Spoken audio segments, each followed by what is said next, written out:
people are like, I can't afford it. The cyber insurance is too expensive. And it's like, well, you can't afford not to have it, or you can't afford not to have that knowledge and protection. Welcome to Channel Security Secrets. I'm Lou Raban. On this show, we expose the untold secrets and critical insights from the people shaping the future of cybersecurity sales in the Trusted Advisor channel. If you're looking to up your game around selling security, stick around. Channel Security Secrets is brought to you by Cyber Defense Group, on a mission to shift cybersecurity from reactive to resilient.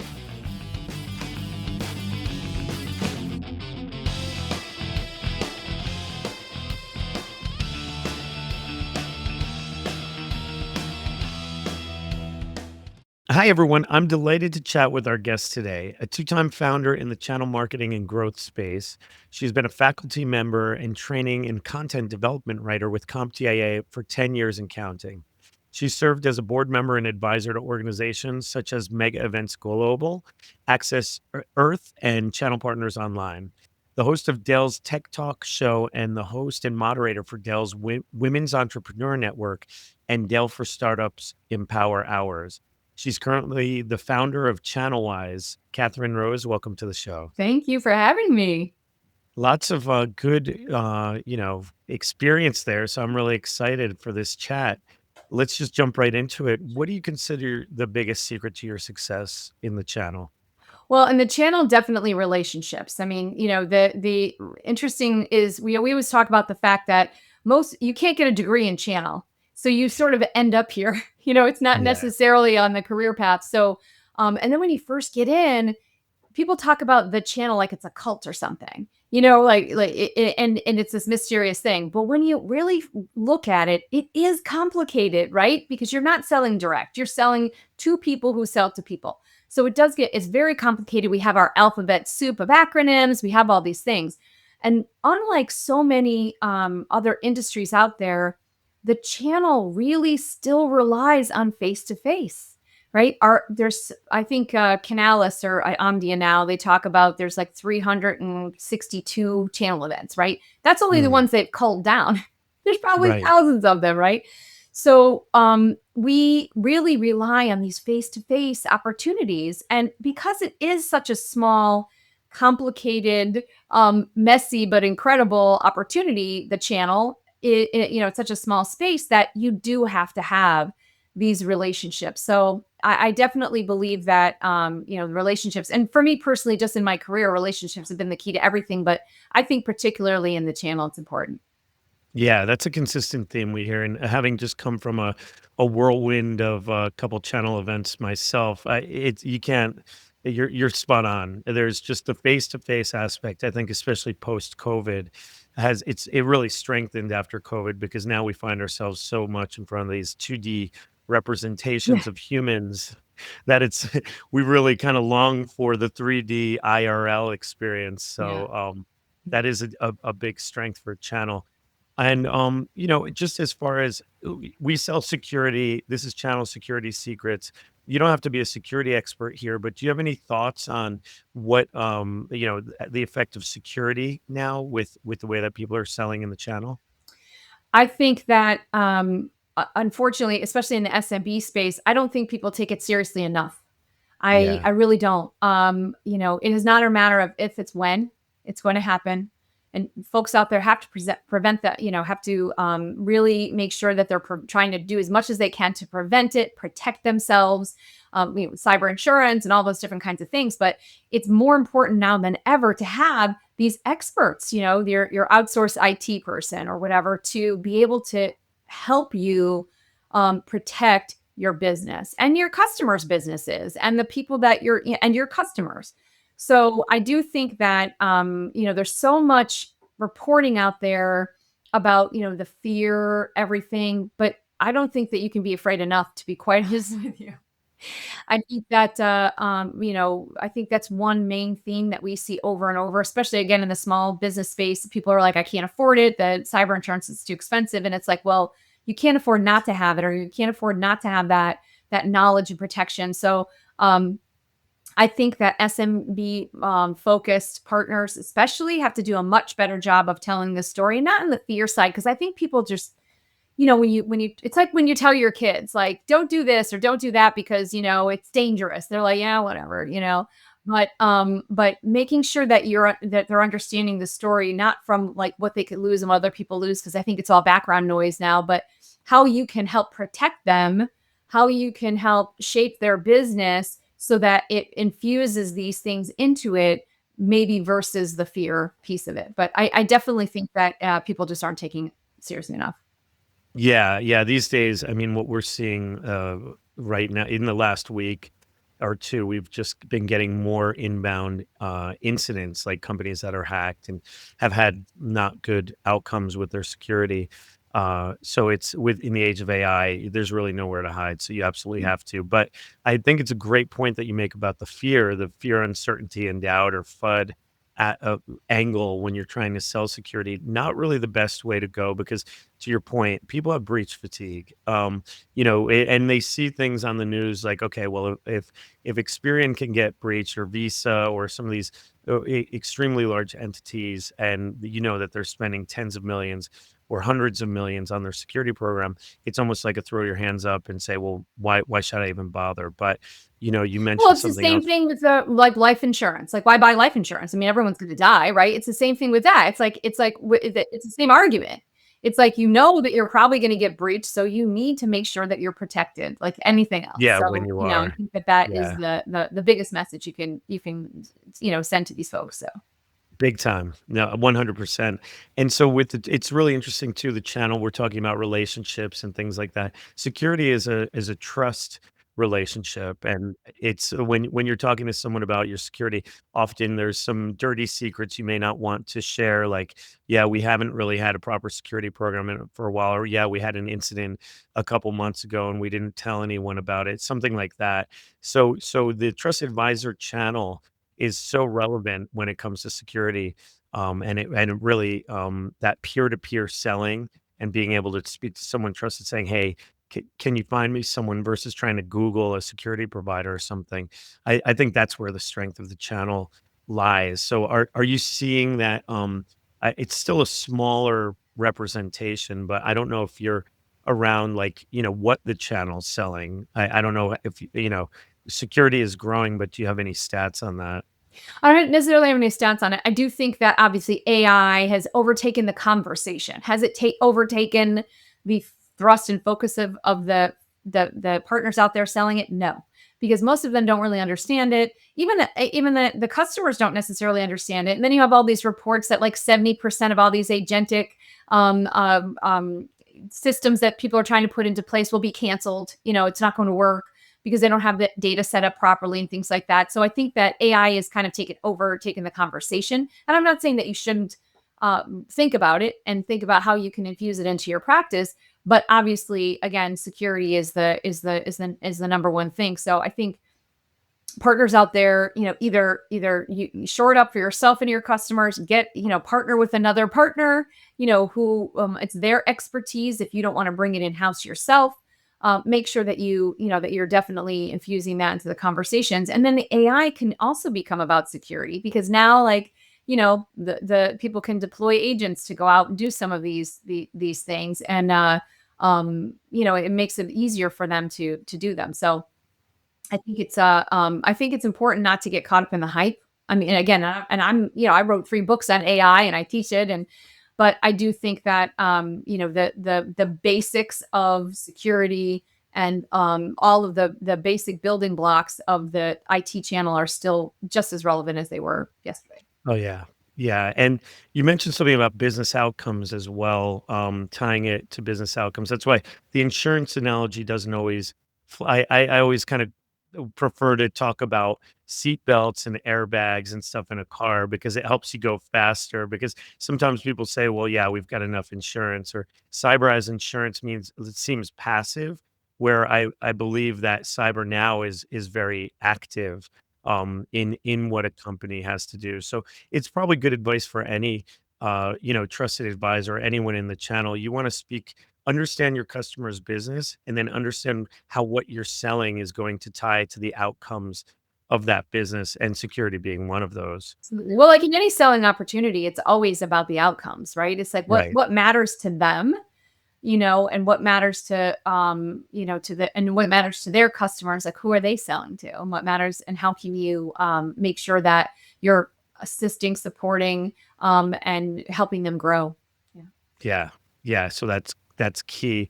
So enablement, that means that the enablement conversation becomes very important because we've spoken about how security is important, how a lot of people don't understand it, especially trusted advisors.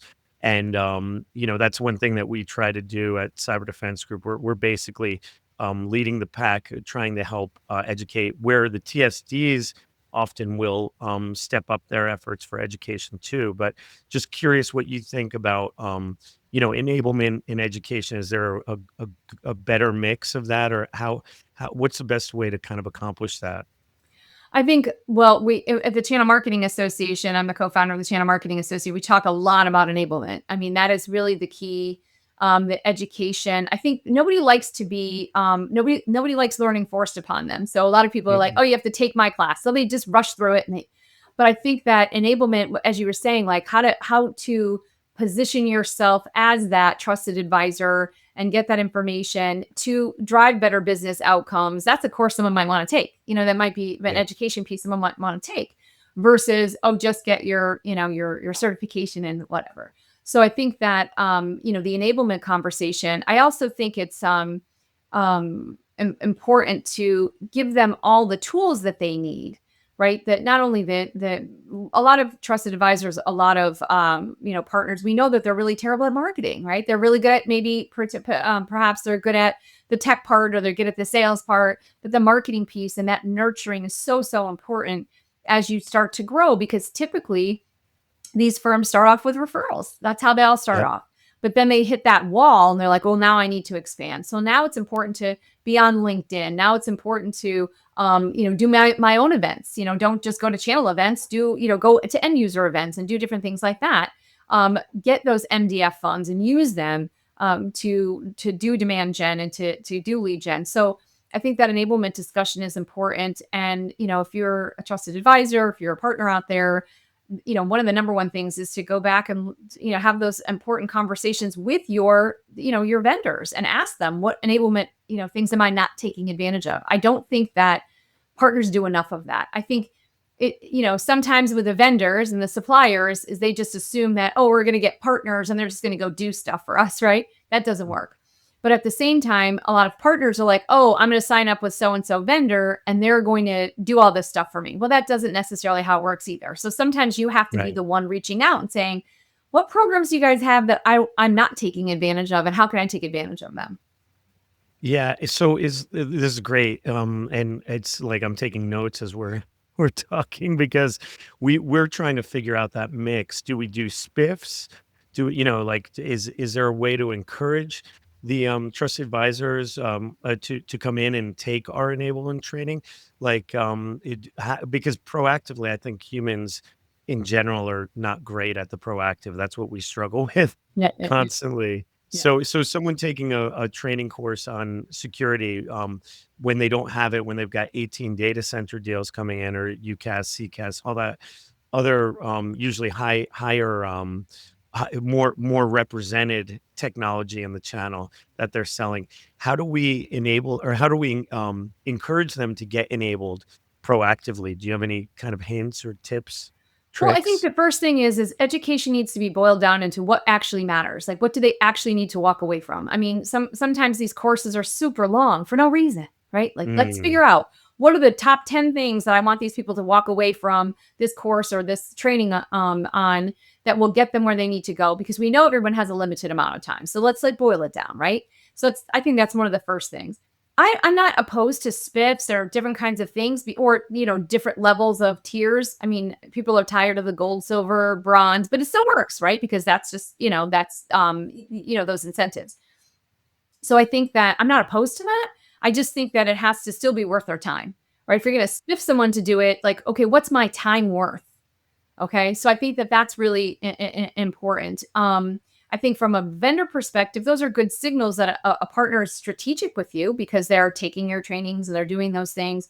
But again, just making it worth their while. And I do think that that's important, though. I do think that you should incentivize people to take these trainings, knowing that they're so busy, but Right. really boiling it down to what do they really need to know, so they know that when they take that training, they're going to walk away with something actionable. Yes. Because they want to turn it into revenue as quickly as possible. Right. That I think that's the secret, and let's not mince words. We know that salespeople are coin operated for a reason. Yeah. That's why they're good at what they do, and so you have to support that. I think it makes sense. Well, I mean, I think coin operated always that always makes me a little bit uncomfortable because I've been in sales my entire career, but at the end of the day, it's like we do what we are incentivized on, right? Like Right. my Right. quota, if it's going to take me time away from me making my quota and making my bonus, which is probably most of my income, I'm not going to go and take your certification. I'm just not doing it. Yeah. But if but if you make it as part of, again, you're strengthening them, you're helping them make their quota, because then they can open up the conversation with a prospect to say, hey, I Right. just took this course, did you know about this, did you know about, we offer this product now, really, and now I'm driving more toward that. And if the partner also incentivizes, I think that's some of it too. Is a vendor can do it all day long, but when you're working in lockstep with the partner, and you say to the partner, okay, we'll kick in some, maybe you can kick in some, and we can incentivize your team to do the outcomes, and generate the outcomes, and then hopefully that will drive sales. Then that's the most important piece of it, I think. Yeah, big time. And that partnership, I think, is important to your point. Partners will be more likely to take enablement training for a vendor that they have a good relationship, which we started Yeah. the podcast about, and because they're going to want to help, and also because they know that there's going to be a benefit, whether it's a short or long term. Right. So What's in it for me? That's the bottom yeah. line. Yeah. Yeah, we're Yeah. humans, it's Yeah. normal. Yeah. Yeah, and then, also as far as getting in with, security as a leader for other, um, products or services that can be sold, that's another thing that we try to, and I don't know if you have, any, thoughts on this. I know in your career, you've probably dealt with this where you come in with one vendor that might not be you're not gonna make the most commission, but to your point about relationships and outcomes, it'll be a good outcome for the customer, and then perhaps set you up for bigger, better deals in the future, whether they're security related or related to the technology that you're bringing in or not. Have you experienced this yourself? Yeah, absolutely. I mean, when I approach a sales opportunity, it's like, what's the easiest thing to draw the person in, and I can sell them anything afterwards. You know what I mean? Like, Right. once I look at it. So, a cyber risk assessment. Again, I'm not fear mongering. I'm not, that all that stuff. I'm just saying, hey, let's just take a look at it. And it's very focused. It's very niche, right? Just simple things like that. Or what are the when you look at it, who is your ICP? Who is the person that you're trying to attract, if I'm a partner?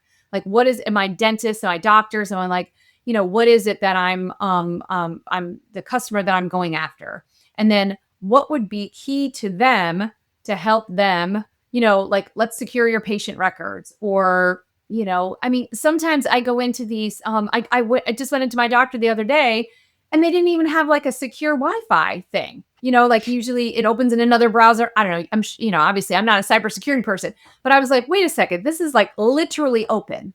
Wow. Yeah. You know what I Yeah. mean? So if you're doing that to the patients in their office, how well are they securing the rest of the stuff? So, like, the Right. number one thing I would be like, is, hey, how can we help you? Let's at least talk about this one thing. And I might not make a lot of commission on it, but all of a sudden it opens up the conversation. So, Right. I mean, I think that is a lot of it, is just trying to figure out how to, what is the thing that's going to open the door. And, and if you are working with a number of different vendors, there's nothing wrong with just testing it out, right? Test out the Yeah. the, the little different things. You, as a salesperson, I just want to have a conversation.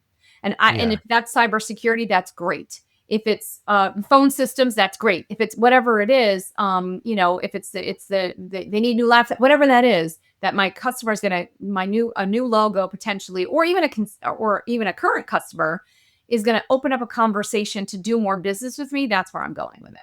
Yeah. Yeah, and I'll tell you today, I don't think there's one person that's gonna pick up the phone and say, "Nah, I don't wanna speak about cybersecurity." Right. I mean, Everyone. yeah, everyone is, Everyone. because it literally affects everyone. Yeah. And there's all these different ways to do it. I do think one of the things that for trusted advisors and folks out there is, you know, building that trusted advisor thing, like going to your chamber of commerce or whatever it is today. They always have golf tournaments. They always have these different things. Offer to be that speaker, offer to be that person, offer to, give constantly. It's giving the information, and it's not necessarily the fastest route to pipeline, but it's the start of relationships. And I think that is, again, especially when you're talking about security, I think more than anything else, that is more of an intimate kind of discussion. Yeah, big time. So that's what we encourage too. I mean, some of the obviously we have a self-interest in that, but it's also because we know that it will lead to that trust. It'll lead to those larger deals for the trusted advisors that we probably won't even be a part of if it's data center or even IT work. We don't do that. But to Mm. your point, we're looking, that's our niche. We do cyber, and we know that there's better conversations down the road that the advisor can have with their customers, but also it's a matter of they're scared sometimes. That's what we've heard, is that they don't want to get into a conversation that now they're seen as the expert, and then they get asked a question that they can't answer. So obviously they need to rely on the vendors to bring that in and say, hey, I know someone that can help. But what are your thoughts on, the maybe being scared to even start the conversation because they might not know what to say? Well, I think that goes back to the training, right? And Yeah. as a salesperson, I mean, I've sold tons of things. I mean, I'm going to date myself. I sold frame relay, like that's how old I am. I And remember that and too. I didn't understand it literally at all. So I had to go through all the trainings, but I always we brought the sales engineers with us on the calls Right. once I got to that point.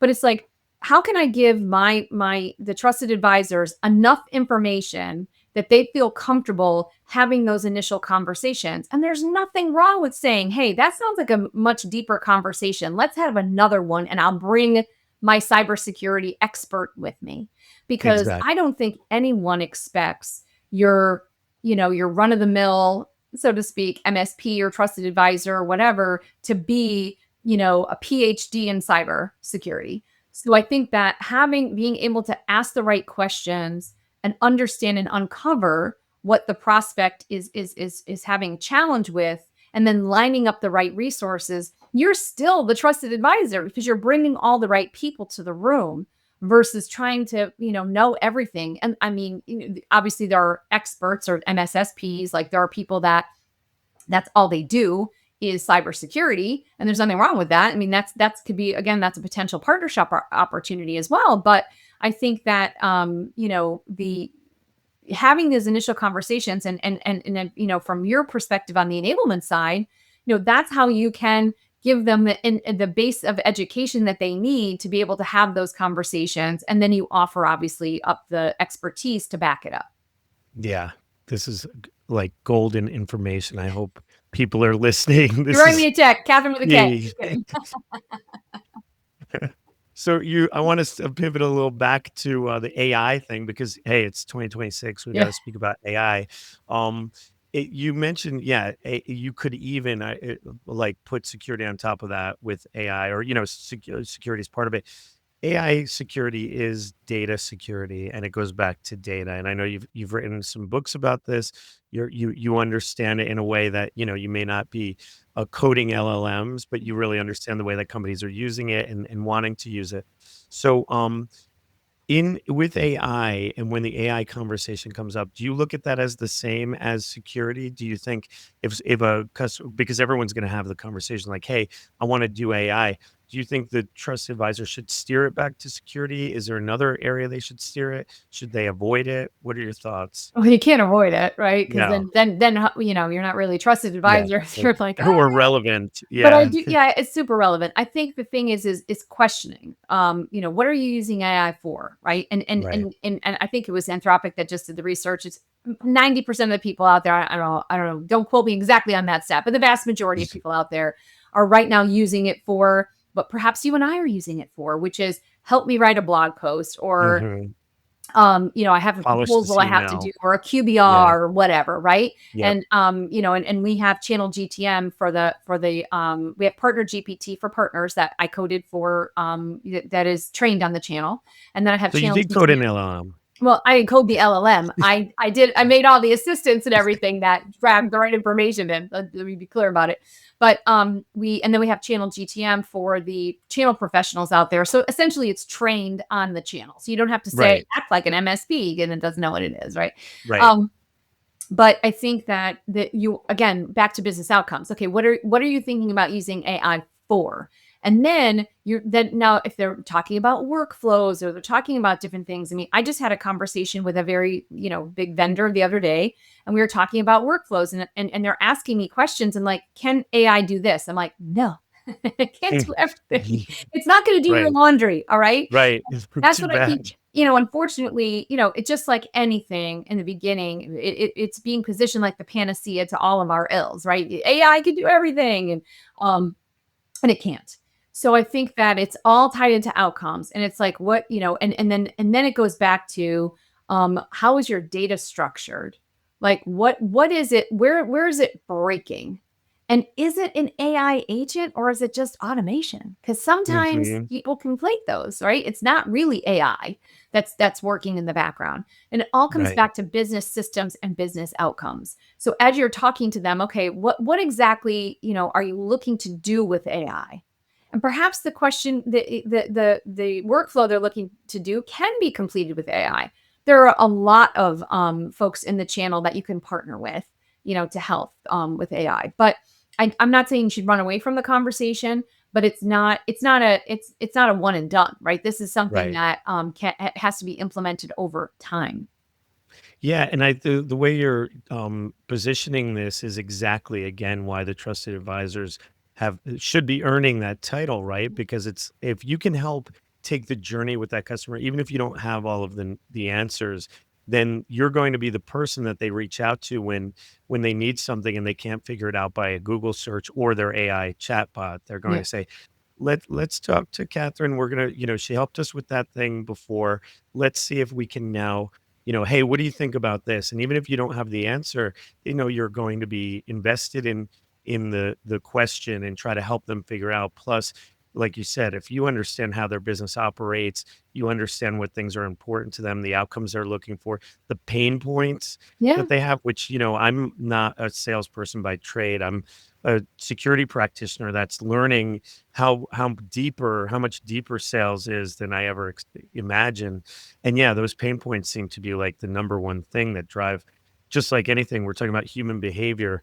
We move away from pain, right? And then we move towards things, the panacea, the silver bullet, like AI, which it's not. So I think yeah, that's a really good way to look at what a trusted advisor's job is. Have those conversations, arm yourself just enough to be able to have at least a surface conversation and then be able to start being the connector for the people that can go deeper. I think a lot of people do spend a lot of time on like learning prompt engineering and learning, and I'm not saying this is important. It is, especially if you want to use it for your own things. But there's so much information out there, and just figure out like what can AI can actually do. I mean, by the way, there were Right. chatbots long before AI showed up. You know what I mean? Like In the 60s, they had a they had chatbot. chatbots. Yeah. So I think that it's really just trying to again come as you said back to that back to those business outcomes, having those conversations, and really understanding what AI can actually do for them, and then you can implement it maybe slowly over time. And oftentimes too, it comes down to budget too. I mean, when I said when I Yeah. met with that vendor, some of the stuff they wanted to happen, it wasn't possible to happen. But B, I was like, it's going to cost you so much money to fix that thing. I mean, maybe 6 months from now, or maybe 3 days from now, who knows? It's all crazy, right? With the how fast it's going. Or Yeah. maybe 6 months from now, it will be so, commoditized that it won't be. But right this minute, I mean, and it will take you 6 months to implement it. And then your IT department will have your head because they don't like you doing it. Right. Or your security So department will say, why is this data in a public chat bot? exactly, exactly. So I think that, there are ways to have the conversations, but as you said, it really does come back to those business outcomes. Yeah, yeah, big time. One last point on AI too is make sure the problem you're solving is not going to take longer than what it would take a human to just do it manually. Yeah. So what's exciting you about the future, about the channel, whether it's a future in channel or just generally? Well, I am a I'm a lifelong learner. I'm a learn it all or whatever. I love to like learn new things and so for me it's exciting to see, but I'm also a pragmatist. I'm also like very practical. Like, okay, like I said, AI is not going to solve everything. And let's take what it can do. But I'm excited about it. I mean, we've heard, I can't tell you how many times that, like the 90s, the internet was going to disintermediate the channel. It was going to go away. Everyone's going to buy their Mhm. PCs online. And Yeah. what happened was more partners, different kinds of partners and services. Now they're saying, oh, marketplaces are going to disintermediate the channel. Are they? Maybe. I don't know. I don't think specifically in the SMB space because those people really want to buy from people still, right? Yeah. So they're not comfortable enough to make those decisions. So I think that I don't see the end of the channel. I don't see the I see the evolution of it, and time will tell. Like I said, there was that article about that Moat book or whatever, where those AI Yeah. agents were supposedly doing, and then they found out it was people doing it. Of course, Yeah, it's people messing with doing it. I mean, it them. was like, come on Yeah. now. Yeah. By the way, that's how reality TV works too. So Right. Right, exactly. But I mean, everybody was so, ready start the yeah. Terminator, Right. thing. Right. And I've said it before. I was like, if until AI can, until a robot can actually do my laundry in less time than it takes me, then no. Yeah. No It reasoning. doesn't make sense. But yes, there's incredible evolution. There's incredible technologies coming. There's opportunity. AI has opened up a whole nother set of security concerns for people, and not only the fear security, but also the regulations. The EU AI Act. They've started to enforce it. Supposedly August of 2026, they're going to start enforcing it and fining people. There's a lot of regulations, just like GDPR. That's where you're able to come. Like, I mean, I remember, with GDPR, everyone was like, "Oh, are you GDPR certified? Are you set?" And it did was a big influx of people calling their partners and the trusted advisors to make sure that they were set. This is the next thing because and if you're using a chatbot, are you saying that it's AI? You're talking to AI because in every state now has different regulations. So those are the things that you see as the opportunities, I think, for the security practice going forward. And then of course, just trying to protect people from getting, hacked and losing everything. Oh yeah. And one new term that we've come up with, which is AI agentic response. And I spoke with Lori, whom you know, today about, we were talking about a one pager we're putting together.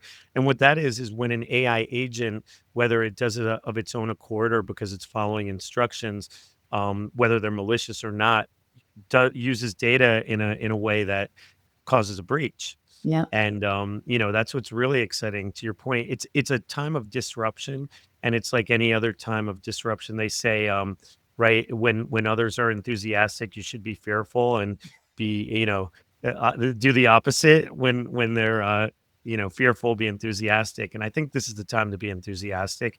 Definitely a lot of things that could go wrong, but there always is, especially with new technology, but also tons and tons of opportunity for sure. Yeah. And I see that obviously I'm a small business owner too, right? So I know that there are a lot of things on your plate. Everyone's spinning plates and trying to do so many things. But I always look at like, where's the opportunity? Right? Right. And if I am going to offload something so that I can learn a little bit more about AI or learn a little bit more about security and how to sell more, and how to be, a better practitioner of what I do, then that's the time I'm going to take to do it. Yep. Yeah, and those are words of wisdom as a small business owner trying to, get stuff done. Yeah. So tell me more. Let's pivot a bit to you personally, because Catherine, you're a busy person. You have a lot. You're talking about being busy with your own business. You're doing, I mean, so many things. You're on a couple boards. You're running some really interesting organizations. Tell me what you're working on. So the channel-wise, we provide one-on-one advice, but also we have pioneered the concept called Coaching Cafe, which you all sponsored at the IT Expo, which is really great. We were one, Yeah. so we have we bring in experts and for one-on-one conversations at these technology shows. So we, as I mentioned, IT Expo, we just did one there. We did them at IT Nation, which will be going back next year, this coming year. Sorry, and it's that's really, I love it because the trusted advisors, the partners are able to sit down and get this one-on-one actionable advice in 25-minute conversation, right at a Yeah. live show. So and the partners love it too. So that's been a really, really great thing. I co-founded the Channel Marketing Association because I think that it's a profession that really needs that kind of support and making Mhm. sure that they're being supported and being in the channel a long time. So yeah, it is busy, but again, I like to learn different things. I like to build. I like to be out there. So yeah, I'm really encouraged by and I feel very blessed and very grateful to be able to participate in some of these. And I just went to the opening event or the launch event for that Mega Events Global you mentioned. So I was able to be for them, for their board, and help inspire and support other small businesses as they grow. So it's been great. That's great. It's great that you're giving back too. That's really important. And do you have time to do anything fun Oh yeah, I've got two outside kids. of work? I have an 18-year-old and a 14-year-old, and I have a Oh gosh. blast. We have a blast with them. Actually, I'm speaking at an event in South Africa in Cape Town, and they asked if my daughter and I would do a mother-daughter talk at the youth summit that they're That's doing. amazing. So we're gonna be doing our first our first duet, so to speak. So that's really fun. And she gets to try my kids all, my son came to Dublin when I did a Microsoft retreat. When I spoke at a Microsoft retreat, they've come to the Women in Tech Global Summits and the technology diplomacy work that I've been doing. So they get to come and do all that kind of stuff. So it's been fun. It's been fun. Yeah, and see their mom in action, which is great because kids don't listen, but they watch. Well, and I think that they get to learn. So my son is in trade school. He's at the top of his class, but he's decided he wants to stay in his trade. It's automotive technology and automotive collision repair. But the other day he Amazing. came out of his room and he said, "Mom, I just started my cybersecurity certification." I was like, Oh, "What?" And he okay, said, well, I'll be he was talking to him. right. Well, he said it. He said, I said, "Why?" I mean, of course he hears me all the time talking about it, and he's been in around the channel. Yeah, But he said that he goes, "I just want to understand how to secure my information." And I was good like, for "That is really him. interesting." I was like, "If you wanna Yeah. work in cybersecurity, mama can help you there." Yeah, yeah, you've got some contacts there. Yeah. That's awesome. Well, good And for just on him. his own. I was like, "Okay, good, go for it." Yeah. Yeah. Oh, yeah. And by the way, those trades are the ones that are not gonna when you look at that what Anthropic released, it's all white collar jobs, Yeah. knowledge workers that are affected. He'll anyone that's doing a trade right now. My son, I have two sons too, 15 and 18, and the eldest is a musician. And I'm like, absolutely in person, human contact kind of career. I think that those are going to be more important than yeah, you don't want to just drive your car into a cold, soulless, No. auto shop and, like, yeah, I think you we Well, plus want it's that very uniqueness. tactile, right? Like, I mean, if you're fixing Exactly. dents, you're doing those things, but yeah, Yeah. I mean, like I said, who knows what the future holds, but I think that, yeah, we have a good time, so Wait, yeah. it's important. That's great that you're taking the kids along too. Yeah. So where can people connect with you? So I'm on LinkedIn, obviously. I will be at the Channel Partners Expo. We're doing a Channel Marketing Association meetup there, so I'll be in and around that area as well. And I'm just trying to think of what else. I have a few speaking things coming up in Cape Town. I'll be back in Paris. Um, but yeah, the easiest way to connect with me is online, Excellent. Yes, and the, your website? channelwise.com.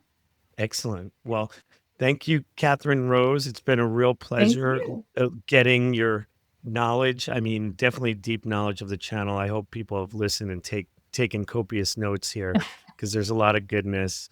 And thanks to everyone that's listening or watching. If you learned something today or laughed, please tell someone about the podcast.